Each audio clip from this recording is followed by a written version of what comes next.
Saking pinginnya Pak, Iya. Ganjar. Iya, berarti saya kan ketemu. Iya. Makasih loh dulu ya. Iya. Mas. Pak ini. Ini ada ya teman-teman dari driver ingin menyampaikan Apa? Saya sebagai komunitas sopir.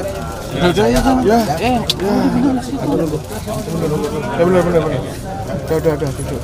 Saya sangat terima kasih sama Pak Ganjar Pranowo, pemimpin Jawa Tengah dulu itu kan bisa membahas mungkin Jawa Tengah Pak. Saya sebagai sopir itu sangat berterima kasih adanya politik sembarang. Yang enggak. Pertanyaannya satu aja, pungli saiki ijek apa? Alhamdulillah Pak sampai sekarang sudah berhasil. Oh gitu? Iya, makanya saya yang terima kasih. tapi di daerah lain masih banyak Ya, Pak. kalau di daerah lain masih banyak. Jalannya di luar Jawa Tengah apa? Iya, di luar Jawa Tengah. Kalau dua piro? Ya, Saya Enggak. Seketan ya? ini saya birunya cinta Pak. Piro kira-kira? Oh tergantung apa? Tergantung biasanya anu nyiapin tuh dari ya, 1 ton kopi, bukan kopi. harus itu kan rokok orang rokok. Saya sangat terima kasih. Loh ini aku juga titip pesan mas. Kalau itu sudah baik, maka juga jangan odol. Insya Allah Pak. Kalau gini loh, kalau tidak odol, pungli lah, jenengan seneng toh.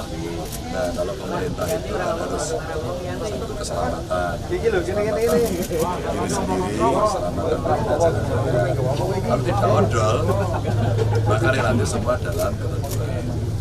Tapi kalau sudah odol, biasanya membahayakan orang lain. Halanya menjadi besar. Pak. Ini adanya pancuran bangel. Tapi anu Pak, ini Pak, untuk sedangkan teknologi yang sekarang itu sudah berkembang, misal pengereman itu sudah lebih baik, Teknologi baru gitu ya. betul, harusnya dipenyesuaikan, Oke. adaptasi. Sehingga kalau kemudian mau dimensinya katakan berkembang, Gembor, Pak Ganjar, alhamdulillah di depan rumah saya jangan lewat. Mundi, Semalam waktu mau tempat Gus Abi itu kan. oh semuanya Iya, sampean toh. alhamdulillah Pak. Orang kita ini, kita kira demit ya. Gitu. Ini mungkin dilepas sama jenengan mewakili Jawa Tengah, sopir teladan tingkat nasional. Wes. Itu yang kedua waktu pelepasan jenengan dari gubernur, Ya. terus yang ketiga ini. Benar Pak? Betul. Jangan percaya. Dan yang ada. Cuman saat ini pengemudi khususnya angkutan barang kami itu sangat kesusahan Pak karena tidak ada perlindungan, tidak ada undang-undang yang melindungi pengemudi. Sampai 8 jam, 12 jam Pak. 12 jam. Saya jam 9 malam sampai jam 9 pagi Pak. Tergantung angsurannya sudah mau Istirahat. Setengah jam. Tapi prakteknya nggak pernah dilakukan. Lah iya, tadi aku tekoni prakteknya. Kalau prakteknya seperti itu, kenapa? Pantas rambutnya dicetak abang rada keren. Semalam ngejar ke sini mau ketemu Pak Ganjar, saya dari Moro itu ke Jos Pak, nggak tidur. Oh gitu. Jadi Karena rokok? saya enggak, live TikTok. Live TikTok ada nemenin di perjalanan sampai pagi. Lah TikTok malah terganggu sampean. Boten Pak, kan nggak on cam. Lo nek ora on kan terus Kami ngobrol aja bercanda-bercanda Pak. Ngomongin ya di Kalau sama bercandanya dengan Gama grup Nusantara. oh. turun armada biasanya Pak.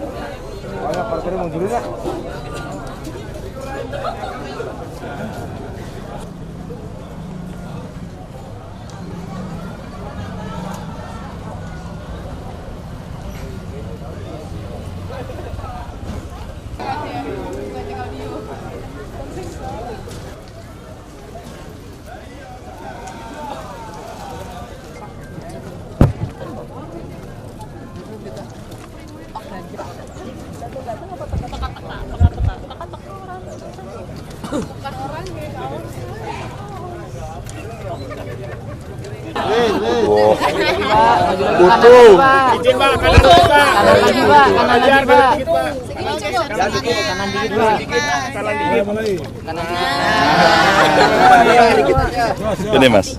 Kiring ya.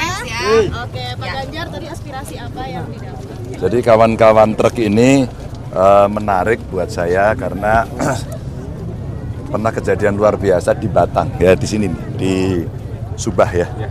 Pada saat 2014 lalu ada seseorang masuk di jembatan timbang terus ngamuk di sana. Viral karena apa? Karena pungli.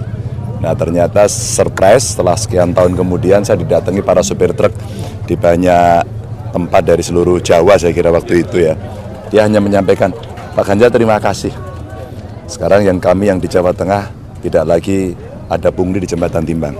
Meskipun tadi disampaikan di luar itu masih ada. Nah mereka menjadi makin solid untuk bisa mendukung pemberantasan pungli khususnya di jalan raya, wabil khusus lagi di Jembatan Timbang. Sebenarnya itu yang ingin mereka ucapkan untuk pertemuan dengan saya pagi hari ini. Itu. Tadi sempat naik truk ya Mas? Iya, ini truknya keren banget. Ini bosnya nih, ini bosnya. Supirnya Pak. Supir. Jaminan tadi Pak. Apa itu? Lebih dari perusahaan. Ya, tapi saya juga menyampaikan ketika pungli mulai kita berantas saat itu, teman-teman supir ini masih berharap, mbok sa Indonesia Pak. Karena kami kalau di tempat lain harus menyediakan cadangan. Cadangan ini besarannya 50.000. Tadi ada yang menyampaikan kami butuh menyediakan kurang lebih 300.000. Berarti kan 6, kalau pakai amplop 6 amplop begitu kan, untuk disampaikan. Nah ini untuk seluruh pemangku kepentingan di jalan raya, penegak hukum, dengarkanlah suara mereka. Nah saya titipkan, oke, punglinya kita berantas, tapi Anda jangan odol ya, jangan overdimensi, overload gitu, agar di jalan raya selamat, dirinya selamat, masyarakat selamat, jalan tidak rusak dan sebagainya. Meskipun tadi ada masukan, mbok regulasinya diperbaiki. Karena teknologi di truk itu sekarang makin hari makin baik, makin bagus, mbok disesuaikan sehingga kapasitasnya itu bisa mencukupi. Memang ada model Eropa, ada model Jepang dengan model as yang berbeda-beda. Nah inilah daya dukung jalan ini juga menjadi penting. Maka dulu pada saat kawan-kawan ini menyampaikan kepada saya dan ada odol itu, jalannya yang kita perkuat, rigid beton, bukan lagi aspal. Nah itu yang membantu agar jalan juga awet. Nah kalau ini secara sistemik dibetulkan, semua mengikuti, rasa-rasanya akan lancar semua. Meskipun saya ingatkan, berapa lama Anda nyopir, masih 8-12 jam gaspol terus-terusan. Padahal mereka mesti istirahat setiap 4 jam. Istirahat setiap 4 jam itu penting untuk supir. Tidak hanya supir truk, supir bis juga penting untuk keselamatan semuanya. Ini masukan-masukan dari diskusi kecil dari di warung kopi. Ini kan terkait pajak tempat hiburan tuh naik 10% dan ini dikeluhkan katanya itu justru mempersulit dan memberatkan. Tanggapannya gimana? Ya sebenarnya bukan setuju atau tidak. Ketika sebuah kebijakan mau diambil, saya khawatir kita jarang melibatkan mereka. Maka kalau kita ingin mendapatkan masukan yang baik, libatkan mereka, dengarkan mereka. Dalam teori membuat aturan itu kan ada kondisi sosiologis, faktanya seperti apa, yang diinginkan seperti apa.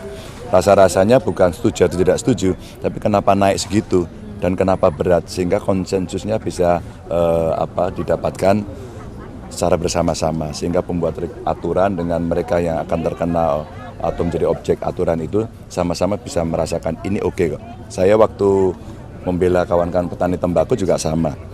Itu cukai rokok naiknya nggak boleh tinggi-tinggi, tapi silahkan naik, boleh. Tapi ketika naik tinggi, maka itu yang tertekan petani tembakonya. Karena semua akan dibebankan pada konsumen, dan itulah yang kemudian memberatkan. Di dunia hiburan saya kira juga sama. Maka menurut saya yang paling penting, coba review dulu dong. Kenapa tarifnya sampai segitu, dan kenapa kemudian satu merasa berat dan satu ingin, kalau boleh saya sebut, memaksa membuat aturan itu. Pak Ganjar, persiapan untuk acara KPK nanti malam dong, kalau kita lihat kan makin banyak nih anggota KPK yang terjerat korupsi, otomatis anggota KPK? Nah, yang dari KPK yang terjerat korupsi, pegawai KPK. Oh, pungli yang kemarin tuh Pak. Iya, ini nilai integritas saja. Maka kalau pencegahan tidak kita lakukan bersama-sama nggak mungkin. Saya pernah diskusi lama kok dengan KPK. Ya kalau KPK mau berburu, nembakin katakan nangkepin para koruptor, ya ini ladangnya. Jadi nangkep dimanapun kalau hari ini gampang minta ampun. Karena apa? Pencegahan tidak ada dilakukan. Siapa yang harus melakukan pencegahan? Ya kita ini yang mengelola duit negara ya, dari daerah sampai pusat. Ini saya kira yang penting. Maka kenapa dulu pengalaman saya 2014 saya kira kami datang, lalu ada Korsubgah, koordinasi supervisi pencegahan, itu yang mesti terus dilakukan. Kita yang menginisiasi untuk anti korupsi. Mulai dari sekolah, 35 kabupaten kota di Jawa Tengah waktu itu saya ajak untuk tanda tangan membuat sebuah kesepakatan pendidikan anti korupsi.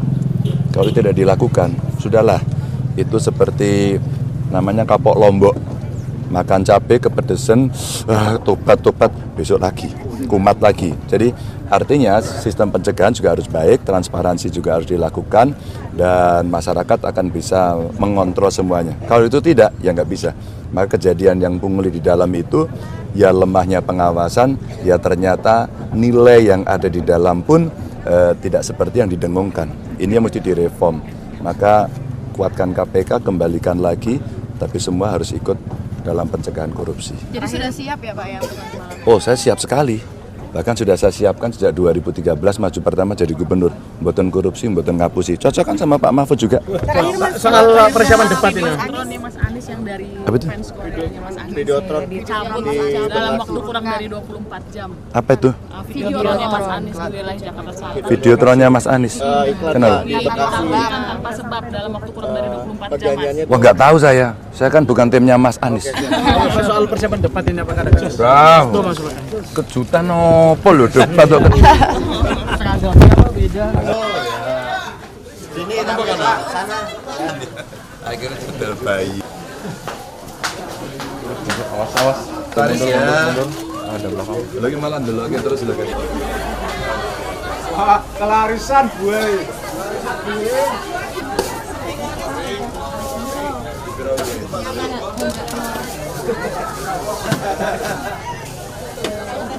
Wes.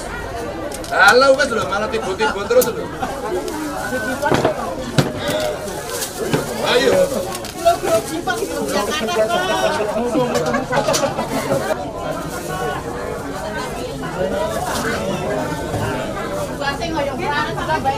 Kok menolak Ganjar?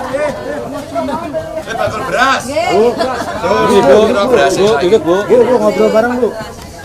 Saya udah kondangan. Beras gue kondangan. Tadi tidak kondangan berasnya lah ya. Kondangan ya kelas paling murah. Yang standar. Beras dulu standar paling murah. Ya, saya Bunda, biasanya pindah.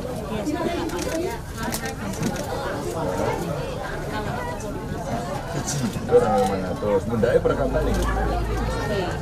Ini gini. Ini 5 kiloan. Ini beras rego 14 kilo per kiloan. Sing dodol sapa iki? Niki Pak, Ibu Pak. Oh, ibu jenengan. Ora siji wae. Siji sak iki wae.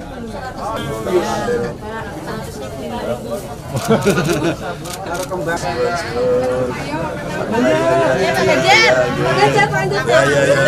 Dodolan apa iki?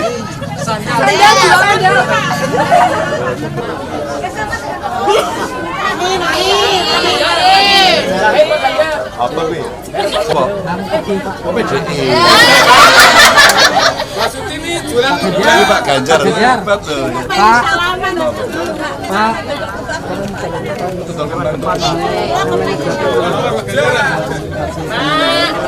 Padamu pokoknya Pak, padamu. Pak Ganjar. Oke. Kayak pinter nih kabeh. Sampai niki kabeh. Pak Ganjar tok. Piro murah sedikit. Ya, tak foto.